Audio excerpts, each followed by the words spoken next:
was sitting on the floor of the throne room when the light came back into his face.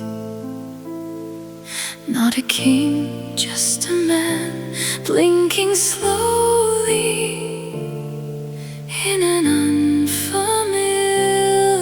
place. He looked at his hands like he didn't know them. He looked at the walls like a dream. 3 years had passed like a single long evening. He didn't know what his silence had been. He said nothing for a long, long while. Then how many did I? And he stopped because some things you can't feel without being told. The king opens his eyes for the first time in years, not to a perfect kingdom, but to what remains.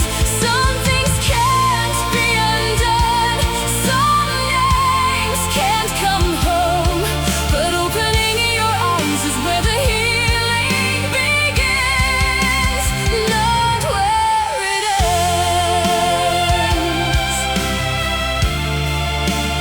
Where it begins.